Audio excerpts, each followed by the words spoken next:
நூற்றாண்டு விழாவை 150வது ஆண்டு விழாவை நாம் கொண்டாடுகிற பொழுது அதே தேசிய உணர்வு நமக்கு மேலோங்க வேண்டும். பாரத நாட்டை தாயாக தெய்வமாக தொன்னி துர்கா தசத்திரகரண தாரிணி கமலாம் கமலவன விகாரிணி வாணி வித்யாதாரிணி, நீயே துர்கை, நீயே சரஸ்வதி, நீயே மகாலட்சுமி, ஒவ்வொரு கோவில்களிலும் இருக்கின்ற தெய்வம்தான் நீயே. அதைத்தான் பாரதியார் தமிழ்ல மொழிபெயர்த்தார். ஆகவே இந்த வந்தே மாதரத்தினுடைய 150வது ஆண்டு விழாவையும் இதிலே சேர்த்து கொண்டாடி கொண்டிருக்கிறோம். RSS உடைய நூற்றாண்டு விழா. 100 ஆண்டுகளுக்கு முன்பாக துவங்கிய சங்கம் அந்த 100 ஆண்டுகளை கடந்தும் இன்றைக்கு உலகத்திலேயே மிகப்பெரிய தன்னார்வ தொண்டர்களின் அமைப்பாக இன்றைக்கு RSS இருக்கிறது என்று சொன்னால் அதுக்கு காரணம் என்ன?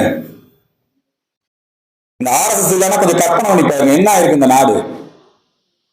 அரசியல் இல்ல, இந்த மக்களை ஒரு ஒன்றுபடுத்தக்கூடிய ஒரு அமைப்பாக, கலாச்சார பண்பாட்டு பாதுகாப்பு அமைப்பாக இன்றைக்கு RSS பல துறைகளிலே பணியாற்றி கொண்டிருக்கிறது. 30,000க்கும் மேற்பட்ட இயக்கங்கள், சேவா பாரதி, ரத்த தான இயக்கம், அரசியல், தொழிலாளர்கள் மத்தியில், மாணவர்கள் மத்தியில். நல்லா நீங்க தெரிஞ்சுக்குங்க, நரேந்திர மோடி மாதிரி, அடல் பிகாரி வாஜ்பாய் மாதிரி எவ்வளவு பெரிய நல்ல நல்ல சேவகர்களை, தலைவர்களை இன்றைக்கு நாம் உருவாக்கி கொடுத்திருக்கிறது RSS. அதனுடைய நூற்றாண்டு விழா. இந்த நூற்றாண்டு விழாவை மையமாக வைத்து அவங்க ரொம்ப பல வேலை திட்டங்களை இன்றைக்கு சமுதாயத்தில், அங்க எங்கேயும் போய் நல்ல திருமாவளவன் தான் RSS பெருமையெல்லாம் நல்லா சொன்னார். அவங்க தலைவர் யாரு தெரியாது இல்லையா? யாருக்கா தெரியுமா? போஸ்ட் அடிப்பாங்களா? பிரச்சாரம் பண்ணுவாங்களா? ஒரு RSS ஒரு நிகழ்ச்சி நடக்குதுன்னா செருப்புகள் இப்படி வரிசையா ஒரு நேரம் தவறாம குறித்த நேரத்துக்கு குறித்த இது எல்லா மனிதர்களும், ஒரு மனிதனுக்கு பயிற்சி என்பது அவசியம். வாழும் கலை ஸ்ரீ ஸ்ரீ ரவிசங்கர் ஒரு பயிற்சி கொடுக்கிறார், சத்குரு சத்தியவாஸ்தவ் ஒரு பயிற்சி கொடுக்கிறார் இல்லைங்களா? பாவஸ்நந்தன் அதே மாதிரி வாழ்க வளமுடன் அவங்க ஒரு பயிற்சி கொடுக்குறாங்க, மனவள கலை பயிற்சி கொடுக்குறாங்களா இல்லையா? வேதாத்ரி மகரிஷி. அது மாதிரி RSS தினசரி ஷாக்கா மூலமாக நல்ல சுயம் சேவர்களை உருவாக்குகிறது. RSS கட்சி இடத்துல RSS பேசாமலேயே பல சாதனைகளை நடைமுறையிலே செய்து காட்டியிருக்கிறது. பாரதியின் பாட்டிற்கு வடிவம் கொடுத்திருக்கிற RSS. பாரதியார் என்ன சொல்றாரு? இளைய பாரதத்தினாய் வா வா வா, ஒளிபடைத்த கண்ணினாய் வா வா வா, உறுதி கொண்ட நெஞ்சினாய் வா வா வா, களிபடைத்த மொழியினாய் வா வா வா, கடுமை கொண்ட தோழினாய் வா வா வா, இதுவிழா வளர்த்தினாய் வா வா வா. இப்ப யாரு நீங்க RSS ஊர்மாச்சு நடக்கும்போது பாருங்க, ஒளிபடைத்த கண்ணினாய், உறுதி கொண்ட நெஞ்சினாய், களிபடைத்த மொழியினாய், அப்படி அந்த பேரணி வரும்போதே தெரியும் உங்களுக்கு. அதுதான் பாரதியார்.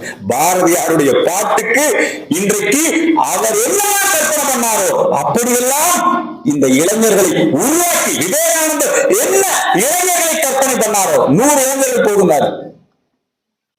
100 இளைஞர்களும் எப்படி இருக்கணும்?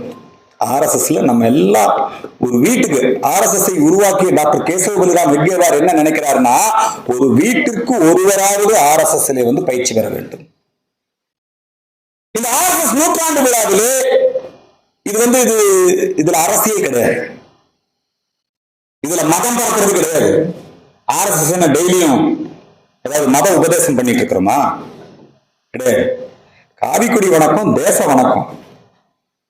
பாரதியார் என்ன பண்றாருன்னா, பாரத மாதாவுக்கு நீங்க பாருங்க, பாரத மாதாவை எப்படி பாடுறாரு? பொழுது புலர்ந்தது யான் செய்த தவத்தால் இல்லையா? பாரத மாதாவுக்கு திருப்பள்ளி எழுச்சி. பாரதியாருடைய அந்த பாரத மாதா, பாரத தாய், பாரதியாருடைய திட்டம், அந்த இப்ப எல்லாம் அந்த தேர்தல் அறிக்கை ஒண்ணு கொடுக்குறாங்க இல்லைங்க. நரேந்திர மோடி ஒரு தேர்தல் அறிக்கை கொடுத்தாரு. அவர் நரேந்திர மோடி கொடுத்த தேர்தல் அறிக்கை பூரா பாரதியாருடைய தேர்தல் அறிக்கை தான். புரிதா? கங்கை நதிப்புறத்து கோதுமை பட்டம், காவிரி வெற்றிலைக்கு மாறு கொள்ளுவோம், சிங்க மராத்தியர்தம் கவிதை கொண்டு சேரத்து தந்தங்கள் பரிசளிப்போம் இல்லையா? கங்கை நதிப்புறத்து கோதுமை பண்டம், காவிரி வெற்றிலைக்கு மாறு கொள்ளுவோம். இந்த ஸ்டார்ட் அப் பாரத் இல்லைங்களா,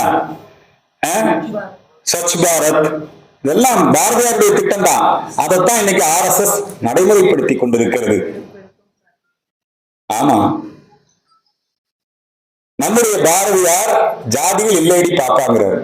இந்த உலகத்துல ஜாதி ஒழிப்பு பற்றி பேசாமலேயே மனித மனங்களிலே இருந்து எல்லோரும் ஓர்களும் எல்லோரும் ஓர்முறை எல்லோரும் இந்நாட்டு மன்னர் அதை உருவாக்கி இருக்கிறது RSS. அதனால இந்த RSS உடைய 100ஆண்டு விழா, வந்தே மாதரம் அதனுடைய 150வது ஆண்டு விழா, நவீன ஆத்திச்சூடி 108 புலவர்கள் வந்திருக்கிறீங்க. இந்த புலவர்கள் திருவடிகளில் எல்லாம் விழுந்து வணங்குகிறேன். இந்த புலவர்களுடைய திருவடிகள் நீங்க எல்லாம் வரணும். தமிழ் பேசுறவங்க இந்த தமிழ்நாட்டை கெடுத்தவங்க, தப்பா எடுத்துக்காரு. பூரா இந்திய எதிர்ப்பு போராட்டம்னு கிளப்பி விட்டுங்க. என்னங்க இப்பெல்லாம் அதை பத்தி எல்லாம் ரொம்ப குளோரிஃபை பண்ணி புனிதப்படுத்தி எல்லாம் படம் எடுக்கிறாங்க. உண்மையில் நடந்தது என்ன? இங்க இருக்கிறவங்க எல்லாம் பலருக்கும் உங்களுக்கு தெரியும். யார் தமிழ் வளர்த்தனா, யார் தமிழுக்கு ஆதரவாக இருந்தார்கள், இதெல்லாம் உங்களுக்கு தெரியும். அந்த நேரத்துல நல்லா கவர்ச்சிகரமாக பேசி மக்களை தூண்டிவிட்டு, மாணவர்களை தூண்டிவிட்டு, தாய்மொழி பற்று, தேசாபிமானம், பாஷாபிமானம் இரண்டுமே நம்முடைய தேசியவாதிகளிடம் இருந்தது. தாய்மொழி பற்று, இந்த நாட்டின் மீது பற்று, நம்முடைய மக்களின் மீது பற்று, இதெல்லாம் நம்முடைய இந்த ஆன்மீகம் தான் இதையெல்லாம் சரிபடணும். அதனாலதான் இந்த 3 விழாவையும் சேர்த்து வச்சு நம்முடைய சுவாமி இதை நடத்தி இருக்கிறார். இதனை தொடர்ந்து அவர் சேலத்திலும் இந்த விழாவை வெகு சிறப்பாக நடத்த வேண்டும். இங்க வந்திருக்கிற அத்தனை பேருமே அவர் ஆவடி குமாரையா சொன்ன மாதிரி இந்த ஆத்திச்சூடியை நாம் முதலில் பின்பற்ற வேண்டும். நான் எழுதியிருக்கேன் இல்லையா, இந்த ஆத்திச்சூடி பாரதியார் எழுதுனது நீங்க பின்பற்ற வேண்டாம், நீங்க ஔவையார் எழுதுனதை கூட நீங்க பின்பற்ற வேண்டாம், அதை மனப்பாடம் பண்ணிக்கங்க. ஆனா இப்ப நீங்க எழுதியிருக்கீங்கல்ல, நீங்கள் அனைவரும் பின்பற்ற வேண்டும், மற்றவர்களுக்கு கொண்டு சென்று சேர்க்க வேண்டும் என்று சொல்லி வந்தே மாதரம் ஜெய்ஹிந்த் என்று சொல்லி நிறைவு செய்கிறேன். நன்றி, வணக்கம்.